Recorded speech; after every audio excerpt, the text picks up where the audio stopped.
कुछ लोग ऐसा प्रचार करते हैं, अब्राहम को विश्वास था मेरा बेटे को बलि चढ़ाए तो उसको जिंदा करके मैं वापस लेके आऊंगा। वो बाइबल के अनुसार का नहीं है। अब्राहम को ऐसा कोई विश्वास नहीं था। आप लोग ऐसा विश्वास करते तो वो आपका अपना इंटरप्रिटेशन है। कुछ लोग बोलते अब्राहम को विश्वास था प्रभु करे। अब्राहम को सिर्फ इतना था, बात सुनिए, बहुत पास्टर लोग का प्रचार करते हैं अब्राहम को इतना विश्वास था मेरा बेटे को क्योंकि मैं वापस आ जाऊंगा बोलने से उसका मतलब बेटे को भी लेकर आएंगे। वो आपका अंधविश्वास है, बाइबल का विश्वास नहीं है। आपने अपना क्या किया, अपना मन में विचार का, उसके लिए बाइबल में कोई आधार नहीं है। आप लोग आज तक आप लोग ऐसा प्रचार किया तो आगे को ऐसा प्रचार ना करें, गलत प्रचार ना करें। हम अपना मसाला उसके अंदर ना डालें। हम कभी कभी क्या करता है, प्रभु का वचन के ऊपर अपना मसाला थोड़ा डालते थोड़ा, फिर उसका ताकत ही खत्म हो जाता है। आप ऐसा प्रचार करने से फिर बाद में लोग क्या सोचेंगे, ठीक है मैं मेरा बेटे को दे दूंगा मुझे दोबारा मिल जाएगा करके देने के लिए सब क्या हो जाएंगे। समझ में आया? आप लोग ऐसा प्रचार करने से कितना कितना कितना गलत हो जाता है। मैंने कई पास्टरों को ऐसा प्रचार किया, मैंने पास्टरों को ऐसा बड़ा सीनियर पास्टर बोलता, मैंने बोला आप बाइबल आप टेढ़ा मेढ़ा क्यों करता है? आप थोड़ा सोचो, अब्राहम ऐसा मेरा बेटे को लेके आएंगे करके सोचकर प्रचार जाता है तो उनको क्या है? मैं आपको ये पूछता हूं, अब्राहम को परमेश्वर ने कभी बोला यही बेटा है इसहाक के द्वारा ही मैं करूंगा करके बताया? प्रभु ने कहीं नहीं कहा।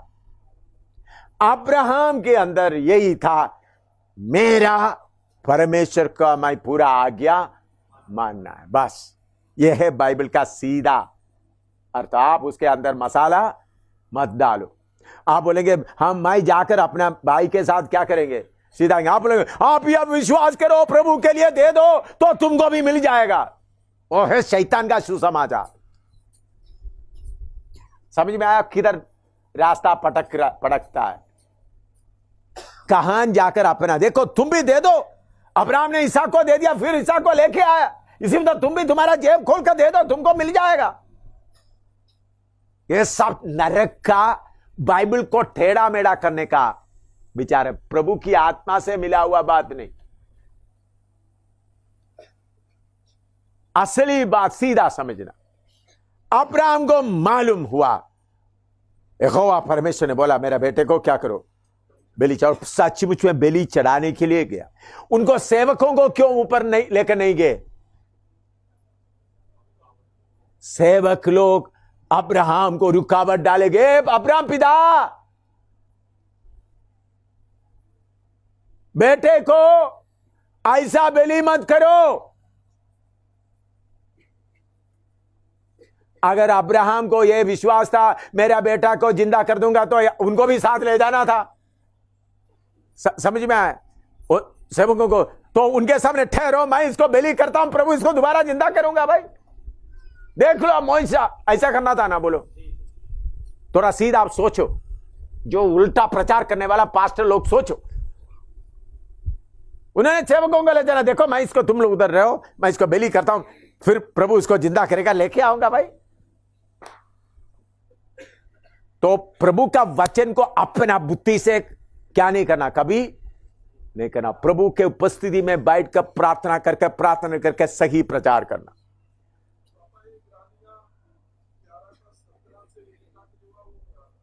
वो आप बाद में बताया है, वो मैं आ रहा हूं उस वचन में। वो आप उनके लिए सच्चाई करके ठहरा, वो बात के लिए मैं उसका अर्थ पूरा दूंगा आपको। अभी इसको सुनो। अब्राहम को अच्छी तरह सुनना। देखिए शैतान दिमाग को पकड़कर क्या करता है, सही समर्पण से लोगों को हटाता है। घटना होने के बाद क्या लिखा उसका मतलब मैं बताऊंगा। अब्राहम ऐसा करते वक्त इब्रानी में लिखा नहीं था, इब्रानी किताब नहीं था। अच्छी तरह समझना, बाइबल नहीं था, इब्रानी किताब नहीं था, सिखाने वाला भी कोई नहीं था। अब्राहम को सिर्फ इतना था, जो मेरा प्रभु बोला मैं उसको करूंगा। यह है उसका सही मतलब। मेरा प्रभु ने बोला निकलो, मैं निकला। मेरा प्रभु ने बोला बेटे को बलि कर दो, मैं बलि कर दूंगा। सेवकों को भी उधर छोड़ दिया, पहाड़ पर चढ़ गया। लिखो, इतना लिखो। उसका 9 और 10 पढ़िएगा। 22 का 9 और 10। जब वे उस स्थान को जिसे परमेश्वर ने उसको बताया था पहुंचे, तब अब्राहम ने वहां वेदी बनाकर लकड़ी को चुन चुन कर रखा और अपने पुत्र इसहाक को बांधकर वेदी पर की लकड़ी के ऊपर रख दिया। हाँ, इधर में नेक्स्ट हम स्टेप देखते हैं। अब्राहम वेदी बनाया, लकड़ी चुन चुन कर रखा। उसमें दूसरा एक शब्द लिखा है, अब्राहम बेटे को बांध कर रखा। अगर इसी बेटे को वापस लेके जाना है तो ऐसा बांध कर करने का कोई जरूरत नहीं था। बांध कर रखा।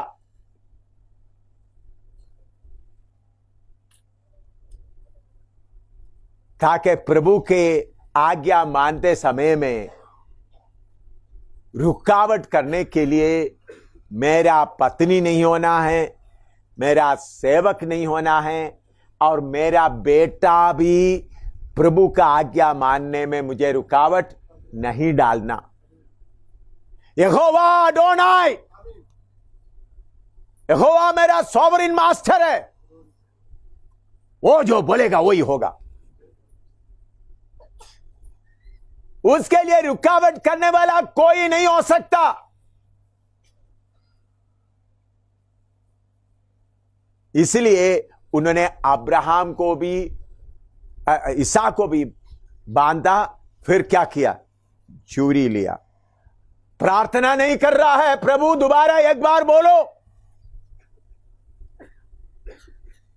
आप इसके थोड़ा गहराई से सोचना है तो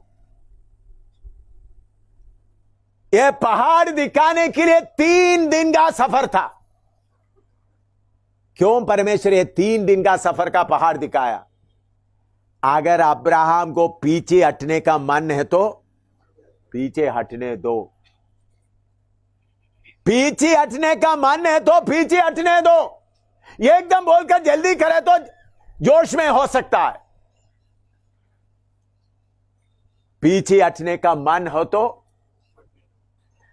आप अब्राहम के बारे में अच्छी तरह एक स्टडी करेंगे तो आपको मालूम होगा। अभी हम पढ़ते समय प्रभु ने अब्राहम को आशीष दिया करके मालूम होता है। उन्हीं दिनों में अब्राहम को ऐसा आशीष का कोई उम्मीद नहीं था। अगर उम्मीद होता तो उन्होंने परमेश्वर को यह नहीं बोलना था, ए प्रभु जो एलियाजर है वो ही ठीक है। क्योंकि अब इतना साल तक नहीं मिला, वो भी ठीक है, या इस्माइल मिल गया वही ठीक है।